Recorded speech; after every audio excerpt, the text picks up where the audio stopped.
What is up, creatives? It is so good to be back here with you guys today. I have not made a video for about 2 weeks. I want to talk to you guys about making more money than what you're actually charging from your gigs. I want to talk about how I turned my $300 gig into a $600 to a $1,000 gig and made it a consistent monthly job. This definitely helped me with my full-time creation, and from there I want to talk about how to charge more, what factors should come into play when you're charging, and how to talk about money to your clients. Real quick though, I want to say thank you guys for sticking around so long because I haven't made a video in 2 weeks. I got myself in a very sticky situation. Financially, it hurt me very hard and I had to pick up so many different jobs, so I've been super busy trying to make up for this quick little incident. I am back and I want to make this video for you guys because in the past few weeks, I have been seeing so many people asking me, how much do I charge? How much, what factors should come into play when I'm charging, and kind of just came up to me straight up and said, I don't know what to charge. What should I do? I even saw a Facebook post where a guy was taking on a job for $150 for 3 shoots once a month, and that is very, very bad. That's basically $50 a shoot, and what are you gonna get out of that, It's good for, I guess it's okay if you're like you literally just picked up a camera. It's definitely not good if you're taking on that job trying to become like a full-time. Anyways, let's get down to the video. First of all, I want to break down to you guys how I turn this $300 gig into a consistent $600 to $1,000 monthly gig. This is super important when it comes down to it because it really talks about how you talk to people about package deals, how you persuade people, how you draw them in by offering many more services for a very slightly discounted price. So it all started with a $200 video that I did for one of my friends who is a hairstylist. I did a video for her inside of the salon that she worked at, and the people who own the salon loved the video and wanted to hire me. Now originally, I would have done this job for about $500 because it was about a 6-hour gig, $500 for video. Now I charged them $300 for the first time, so I wanted to give them kind of a trial run. So I charged them $300, and then I did that video for them, knocked it out, and they loved it, and they wanted to hire me again. This time I offered them, hey, so how about we do this $300 for video, but on top of that, I'll throw in $300 for pictures. They were so down for it. They said, yes,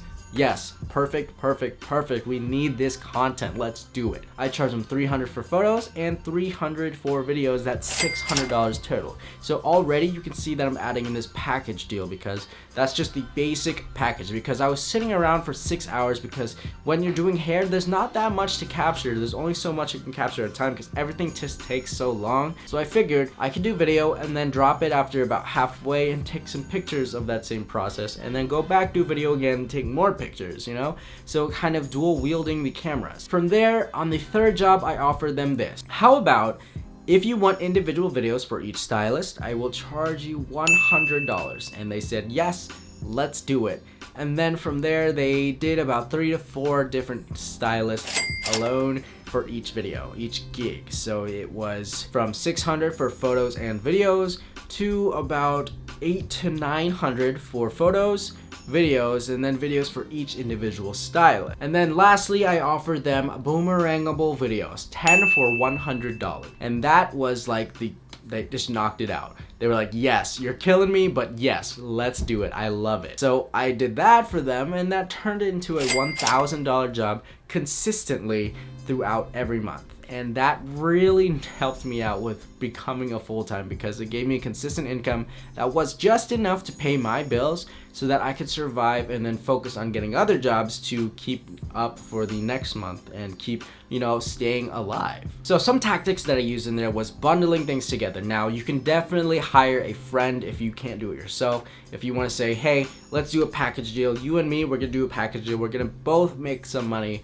We're gonna give them like a $100 discount from our regular rate, and we're gonna charge them and we're gonna split it. So you get $400 and I get $400. We're gonna charge them $800 instead of $500 for this $1,000 job, we're gonna charge them 800 instead of 1,000, and then we're gonna split it in half, okay? So from there, you get a consistent flow of income already, because if they decide to do with you consistently, monthly, whatever, you and your friend, you guys both make $400 a month. If you can't keep up with the flow, like if you can't end up doing it yourself, video and photos at the same time, it is definitely okay to hire a friend, and it is definitely fine to support them by bringing them on with you, It is amazing. I love helping people out. So if I can't even land a job, I'll give it to someone else, because it's just great to give opportunities to people. So if you can help a friend in any way, help them out. But let's talk about factors that come into play when you're actually pricing your own work. I want you to think about how much you're worth. Just take a second to think about how much you would want to price an hour of video or a day of photos. How much? From there, think about how much is your time, how much will it take you to actually get there, like the travel, the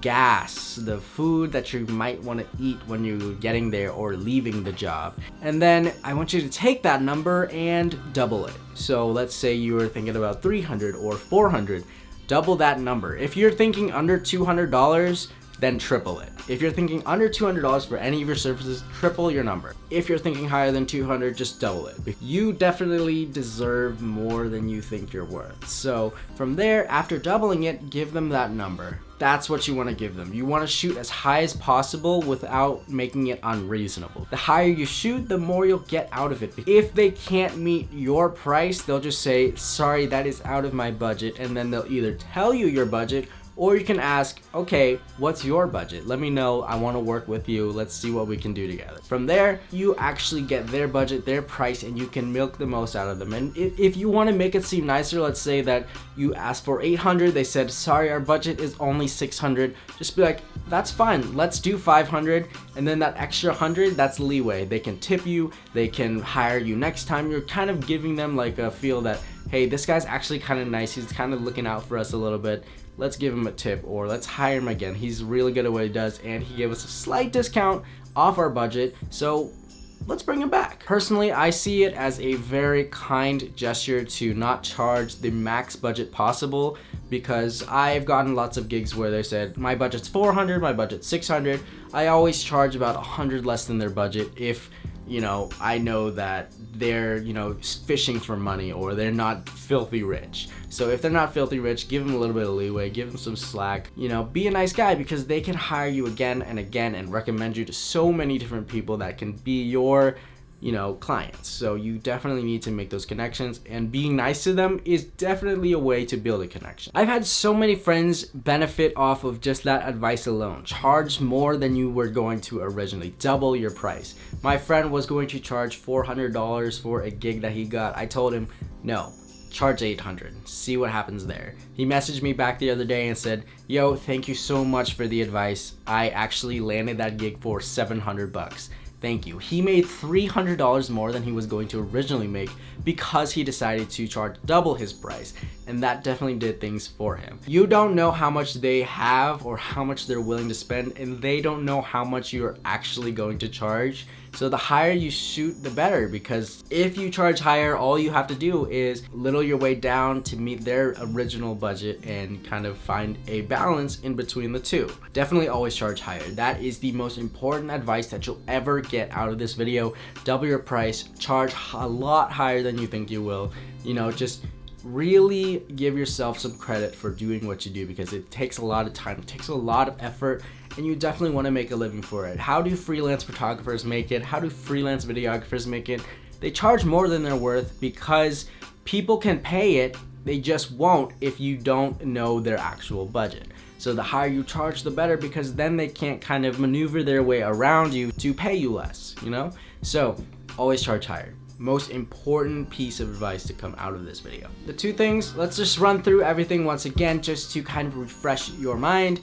One thing that you can do is package deals, help with a friend, tag along with a friend, charge a little bit extra, give more services, offer different little things, because when I did the individual videos for each stylist, you really think about it, I only shot it for 6 hours, and now I have so much B-roll that I can use to compile it into another video. That's why I only charge $100 for that. I could definitely charge a lot more, but hey, I wanted to keep them coming. I wanted them to come back for more. They're like, man, this guy's really cheap. He puts out some quality work.